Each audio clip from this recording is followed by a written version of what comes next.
Raise your hand if you settle into a really, really good routine.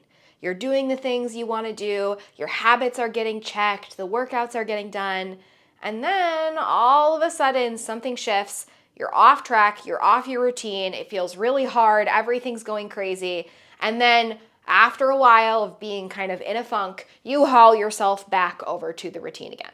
If that resonates, let me know in the comments.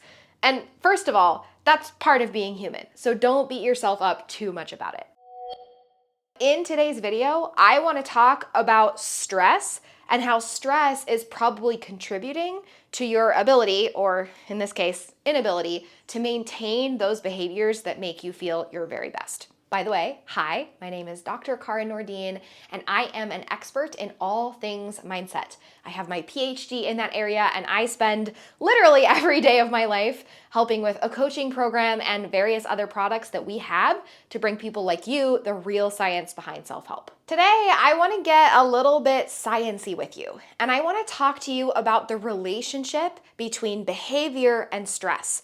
And I want to give you some tools to change that relationship so that even when life gets stressful, you're able to still maintain those behaviors that matter to you. Let's jump right in. The first thing that you need to know is a concept called cognitive load. Let's draw your brain.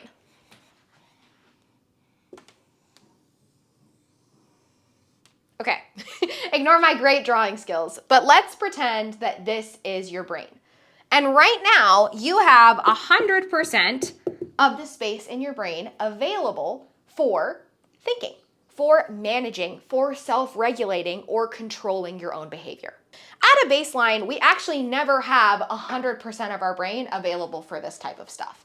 And that's because we have demands in our lives. So, for example, some of your cognitive load is taken up by all the stuff that you have to remember for your family. All the errands that have to be done, all the appointments that have to be hit, all of the things that are sort of daily routines that you need to remember to do. Let's also pretend that you're trying to embark on a new habit. Your brain is going to have to use some of its resources in order to create that new habit, because when you're starting something new, your brain takes a lot of energy in order to change the patterns that already exist there. So let's say this is a normal good day. You're in your routine, you're able to spend this energy on adopting these new habits, and you have a little bit going on in the background, but not really that much. This is your non-stressed brain. Now, I want you to imagine that on Friday, you're leaving for a 2-week trip. A huge part of your cognitive load is going to be taken up by thinking about the details of that trip. What needs to be packed? What needs to be done? What needs to be changed? Let's say that you're also going to see people that you haven't seen in a while. Your brain is probably doing some worrying about what those people are going to think. You may be having some body image issues. That happens a lot when we see people we haven't seen in a while. And so there's a lot of stress and worry that comes from the social situation you're about to go into. Now, I want you to imagine that on top of all that, you are taking a week off work. And so you have all of this work stuff that you have to figure out how to do before you even leave. And so what happens is you come to me, a behavior change expert, and you say, Karin, why is it that I can't maintain my healthy eating routine in one of these really, really stressful weeks? And I will tell you, look at the cognitive load your brain already has. Look at how much effort and energy your brain is spending being stressed out about these various things. Yes, healthy eating is possible, but you only have a tiny, tiny bit of bandwidth to think about that healthy eating. And if you need this much bandwidth in order to get the healthy eating done, then that habit is going to drop off in the face of stress. So then you're asking me, okay, Karin, what does that mean? Do I just give up on my life whenever I'm stressed out? No, not at all. Let's talk about 3 quick tips. First tip is to task dump. Remember all these work tasks that you have to remember and get done? They're probably floating around in your head. And so actually getting them on paper and getting super, super clear about everything you really need to do is going to help. Because when you stop holding that information in your brain and you start dumping it outside of your brain, what's going to happen is your brain's not going to have to hold it anymore. And that cognitive space is going to open up. The second tool that I want to talk to you about is emotional processing. Taking 5 minutes to sit and allow yourself to be stressed is very important. Maybe you go for a walk and listen to a sad playlist. Maybe you cook and take some time to yourself and do some stress baking. Remember all these emotions that you were feeling about body image and about worrying and about all the anxieties that are coming with this trip?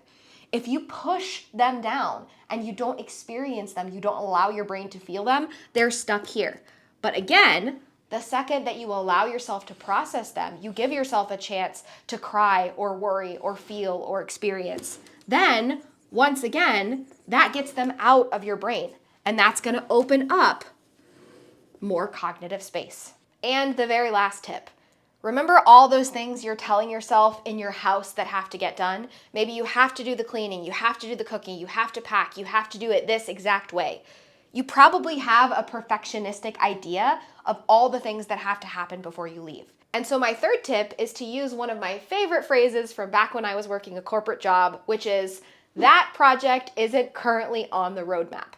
This is something that my former boss and superiors would say when we would suggest another project or something that we wanted to do, and they would tell us, we're not going to be doing that right now. I want you to try to use that language. So when you walk past that pile of laundry sitting in the hallway and you know it's not going to get done before you leave, simply ignore it and tell yourself that project isn't on the roadmap right now. By deleting or even delegating, telling yourself, hey, that task simply isn't going to get done. Again, you remove it from your brain and all of a sudden you open up space. So look at your brain now in comparison to where it was earlier. There's so much more space available here so that you have room to stick with those habits and routines even during the moments that you're stressed. Now, if you really need help improving your stress coping skills and managing situations like this, one of the number one things we do with clients in Alliance Coaching is we help them get off the roller coaster. A lot of our clients come to us feeling like they're on or they're off. Things are good and then they're in a funk. It's a roller coaster of emotions, behaviors, and routines all the time. And if that's you, you want to level out, you want to feel more regular, you want to feel more grounded and intentional with your behavior and in your life, Alliance Coaching is the number one thing I would encourage you to look at. Oh, and by the way, I gave you some really concrete tips here, but if you want even more tips on how to reduce stress in your life and make it so this cognitive load situation never happens in the first place, make sure to check out my previous video, which is all about how to reduce stress. And don't forget to hit subscribe, comment below and let me know what you thought of this video, and I will talk to you next week.